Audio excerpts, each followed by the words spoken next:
அனைவருக்கும் வணக்கம்.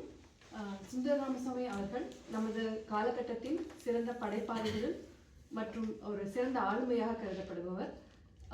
அவரை பற்றி இன்னைக்கு நம்ம அவருடைய சிறந்த சிறுகதையிலே நம்ம இன்னைக்கு விவாதிக்க போகிறோம்.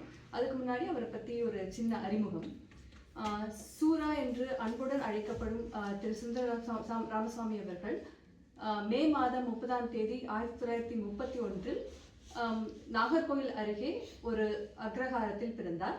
இவரது அன்னையார் மிகவும் இலக்கியத்தில் ஆர்வம் கொண்டிருந்தார். திரு டிவி ராமசுப்பையர் தினமலர் நிறுவனரான திரு டிவி ராமசுப்பையர் அவர்களின் ரிலேட்டிவ் அவங்க அம்மா.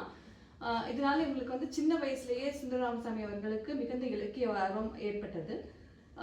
இவர் 8 வயதாக இருக்கும் வரை கோட்டயத்தில் அவர் தந்தையாரின் பணி நிமித்தம் காரணமாக அங்க வளர்ந்தார். பள்ளியில் மலையாளமும் சமஸ்கிருதமும் பயின்றார். பின்னர் அவர் அன்னையார் அவருக்கு தமிழ் சொல்லிக் கொடுத்தார். இவர் வந்து 8 வயசு இருக்கும்போது ஆர்த்ரைட்டிஸ் நோயால் பாதிக்கப்பட்டு பள்ளிக்கு செல்ல முடியாமல் படுத்த படுக்கையாக பல ஆண்டுகள் இருந்தார். இவர் 16வது வயதில் இந்தியா விடுதலை பெற்றது.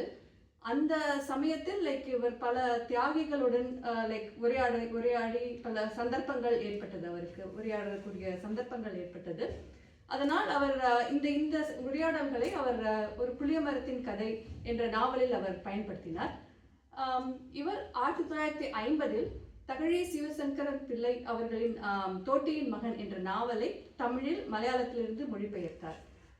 பின்னர் இவர் 3 முக்கியமான நாவல்கள் எழுதியுள்ளார். 1966 ஒரு புளியமரத்தின் கதை நாவலும், பின்னர் 81 ஜே சில குறிப்புகள் என்ற நாவலும், பின்னர் 98 குழந்தைகள் பெண்கள் ஆண்கள் என்ற நாவலும் எழுதினார்.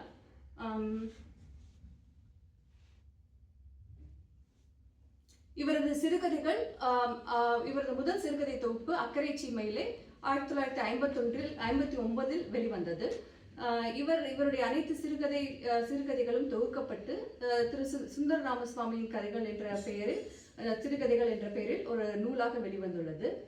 1987 காலச்சுவடு என்ற இலக்கிய பத்திரிகையை நிறுவினார். இவரது மனைவி பெயர் கமலா. இவருக்கு 3 மகள்கள் மற்றும் ஒரு மகன். இவரது மகன் கண்ணன் தற்போது காலச்சுவடு பப்ளிகேஷன்ஸின் மேலாளராக உள்ளார். கச்சிதமான வடிவம், கூரிய நடை, எல்லல் ஆகியவற்றை இவர் முன்வைத்தார். இவரை பற்றி சொல்லும்போது, சூரா தன்னை புதுப்பித்துக் கொண்டே இருந்த நவீன மனிதர். சுந்தர ராமசாமி ஒவ்வொரு கணமும் சிந்தித்தவர். ஐயமின்றி நவீன தமிழின் மகத்தான சிந்தனையாளர்களில் அவரும் ஒருவர். இவர் எழுத்தின் மீது வைத்த விமர்சனம், சூரா அவர்கள் எழுத்தை விட உரையாடலில் அதிகம் தீவிரமாக வெளிப்பட்ட ஆளுமை, எழுத்தில் அவர் தன்னை மிகவும் இறுக்கிக் கொண்டார் என்பதாகும். ஆசான் மெமோரியல் விருது, கதா விருது மற்றும் இயல் விருது ஆகிய விருதுகளை இவர் பெற்றுள்ளார். 2005ஆம் ஆண்டு அமெரிக்கா வந்தபோது பல்மனரி ஃபைப்ரோசிஸ் என்ற நோயால் தாக்கப்பட்டு இங்கே மரணமடைந்தார். நன்றி.